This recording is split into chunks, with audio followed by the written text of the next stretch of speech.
राधे राधे दोस्तों। आज हम बात करेंगे रुक्मणी जी पूर्व जन्म में कौन थी। क्या आपको पता है? नहीं पता है तो कोई बात नहीं, तो आप लोगों को एक इन्फॉर्मेशन दे दें कि हमारा जो पहला वाला यूट्यूब चैनल था उसको यूट्यूब की ओर से सस्पेंड कर दिया है किसी कारणवश। यह कारण मुझे नहीं पता है किस कारण से, लेकिन आपको एक रिक्वेस्ट करना चाहेंगे कि आप लोग इस चैनल को सब्सक्राइब कर लें। तो हम बात कर रहे हैं रुक्मणी जी के पूर्व जन्म के बारे में। मान्यता यह प्राप्त होती है कि रुक्मणी ही लक्ष्मी का अवतार थी। अब वह कैसे थी इसकी हम पुष्टि कर सकते हैं एक दृष्टांत को देते हुए।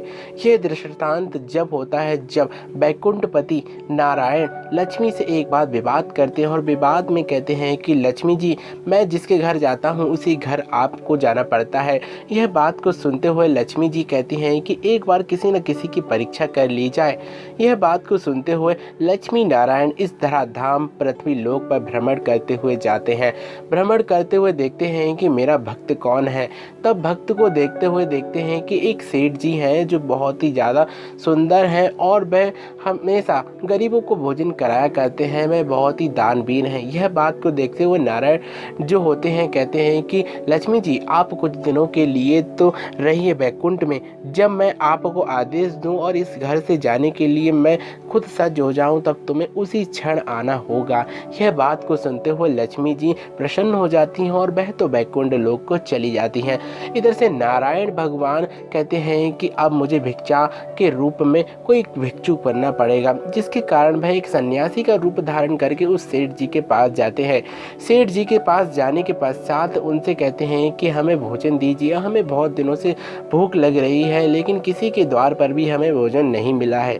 यह बात को सुनते हुए सेठ जी उनके लिए बहुत से प्रसाद और बहुत सा प्रसादम लेकर आते हैं, जिसके पश्चात वह जब खा लेते हैं उसके पश्चात जाने को ही होते हैं। सेठ जी स्वयं उन्हें रोकते हैं और कहते हैं कि साधु जी, आप रुक जाइए ना, चतुर्मास शुरू हो गया है, चतुर्मास के शुभ अवसर पर आप यहीं रुकिए, क्योंकि आप तो बहुत ही ज़्यादा दुबले पतले हो गए हैं। यह बात को सुनते हुए नारायण भगवान कहते हैं कि अवश्य रुकूंगा, लेकिन एक शर्त पे, अगर आप मुझे वचन दें कि जब तक मैं ना कहूँ तब तक आप मुझे जाने के लिए नहीं कहेंगे।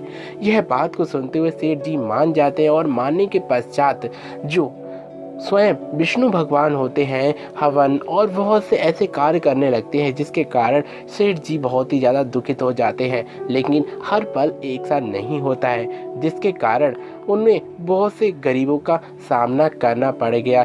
उनके घर में इतनी गरीबी आ गई कि उन्हें एक टाइम की रोटी तक नहीं मिलती थी। यह बात को देखते हुए वे बहुत ही ज़्यादा दुखित रहने लगते थे और कहते थे कि हम इन सन्यासी से जाने के लिए भी नहीं कह सकते और इनके लिए हम भोजन में देंगे भी तो क्या देंगे। उसी बीच में उसी क्षण एक साध्वी का रूप धारण करके स्वयं लक्ष्मी जी आती हैं और कहती हैं कि मुझे भिक्षा दीजिए और भिक्षा में मुझे अन्न चाहिए, और अन्न मुझे इसलिए चाहिए क्योंकि मैं बहुत दिनों से भूखी हूँ और भूख के कारण मैं बहुत ही ज़्यादा बेहाल हो रही हूँ। यह बात को सुनते हुए सेठ जी दौड़े चले आते हैं और कहते हैं कि सेठानी जी, आप ज़रा बाहर चलिए और बाहर चल कर देखिए कि एक सन्यासी जी आई हैं और उन्हें बहुत ही तीव्रता से भूख लग रही है, कि अन्न मिलेगा। यह बात को सुनते हुए सेठानी जी कहती हैं कि अन्न तो नहीं है, लेकिन अतिथि देवो भव। यह बात को सुनते हुए वह अपना ही जो खाने के लिए अपना भोजन करने ही वाली थी कि वह सन्यासिनी जी को दे देती हैं। जब साध्वी जी वह अन्न को खा लेती हैं तब वह कहती हैं कि मैं अन्न को खाने से पूर्व एक कार्य करती हूँ। मैं पहले तो माटी के बर्तन में नहीं खाती हूँ, दूसरी बात मैं स्वर्ण के पात्रों में खाती हूँ, और स्वर्ण के पात्रों को खाने के बाद में उसको ना हम मांजते हैं और ना ही हम उसको धोते हैं, हम उसको फेंक देते हैं और फिर नए पात्र में खाते हैं। यह बात को सेठ जी बहुत ही ज़्यादा प्रसन्न हो गए और उन्होंने कहा कि घर बुलाई लक्ष्मी आ गई हैं स्वयं साध्वी जी के रूप में। लेकिन उन्हें यह नहीं पता था कि स्वयं लक्ष्मी जी ही वह साध्वी का रूप धारण करके आई हैं।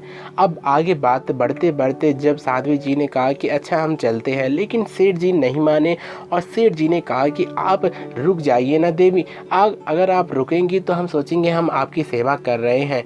जब वह अपने दिन प्रतिदिन भोजन करती हैं और भोजन करते करते यही कहती हैं कि मैं यह पात्र को नहीं रखूँगी। और प्रतिदिन वह सेठ जी के घर में बहुत सा धन इकट्ठा होने लग गया, क्योंकि उनके जो पात्र थे, लक्ष्मी जी स्वरूपा जो साध्वी के रूप में आई थी, एक बार भोजन करने के पश्चात उसमें दोबारा से भोजन नहीं करती थी, जिसके कारण सेठ जी बहुत ही ज़्यादा प्रसन्न रहने लगते थे। तब एक दिन की बात है कि लक्ष्मी स्वयं नारायण को यहाँ से लेने के लिए तो आई थी। तब वह कहती हैं कि ये बाबा जी, ये साधु महात्मा जी हैं, यहाँ पर क्या कर रहे हैं? अगर आप इनको यहाँ से बाहर निकालेंगे तभी मैं यहाँ पर रह पाऊँगी। यह बात को सुनते हुए सेठ जी कहते हैं कि लो, अभी मैं कर देता हूँ यह कार्य। तब वह सन्यासी जी के पास जाते हैं सेठ जी और कहते हैं कि आप यह क्या कर रहे हैं? आप बहुत दिनों से यहाँ से रह रहे हैं, इसलिए आप कुछ यात्रा कीजिए, यहाँ से प्रस्थान कीजिए। यह बात को सुनते हुए सन्यासी जी ने कहा कि आपने मुझे वचन दिया था कि मैं जब तक नहीं चाहूँगा तब तक आप मुझे जाने के लिए नहीं कहोगे। यह बात को सुनते हुए सेठ जी नाराज हो जाते हैं, लेकिन जो साधु स्वरूप में नारायण होते हैं कहते हैं कि अब जब तुमने मुझसे कह ही दिया है कि यहाँ से जाओ, तो मैं यहाँ से विदा ले रहा हूँ। जब जैसे ही वे जाने को होते हैं कि उसी बीच में सन्यासी रूप में नारायण जाते हैं और स्वयं पीछे से साध्वी जी जाने लगती हैं। यह बात को सुनते हुए सेठ जी कहते हैं कि आप ये क्या कर रही हैं? तब सेठ जी के बात को सुनते हुए माँ लक्ष्मी कहती हैं कि जहाँ नारायण वहाँ ही तो लक्ष्मी रहेगी। मैं कोई साध्वी नहीं हूँ, मैं स्वयं लक्ष्मी हूँ। यह बात को सुनते हुए सेठ जी को बहुत ही ज़्यादा क्रोध आ जाता है और कहते हैं कि जो नारायण मेरे दर पर मेरे घर में बहुत दिनों से रह रहे थे, लक्ष्मी जी आपने उन्हें मेरे द्वार से भगा दिया और स्वयं उनसे क्रोधित करा दिया। ये आपने अच्छा नहीं किया, इसलिए मैं आपको श्राप देता हूँ कि आपको मनुष्य रूप धारण करना पड़ेगा। और यही नहीं, आपके जब विवाह होगा तो आपके विवाह में 2 बार आएंगे और 2 बार आने के पश्चात आप उस समय ऐसी सोच में पड़ जाएंगी कि आप किससे विवाह करना चाहेंगी। मुझे पता है कि आपका विवाह तो भले ही नारायण से होगा, लेकिन आप उस समय इतनी दुविधा में हो जाएंगे कि अपने प्राणों को तक छोड़ने के लिए दांव पर लगा देंगे। यह बात को सुनते हुए सेठ जी चुप हो जाते हैं। तब माँ लक्ष्मी क्रोध में आकर कहती हैं कि सेठ जी, आपने जो मुझे श्राप दिया है वह तो सब सिद्ध होगा, लेकिन उस श्राप की पूर्ति के लिए आप मेरे भाई बनेंगे। यह बात को सुनते हुए सेठ जी चौंक जाते हैं और कहते हैं कि ये कैसे हो सकता है माता जी। यह बात को सुनते हुए लक्ष्मी जी कहती हैं कि अब मुझे कुछ नहीं पता, मैंने तुम्हें श्राप दे दिया है।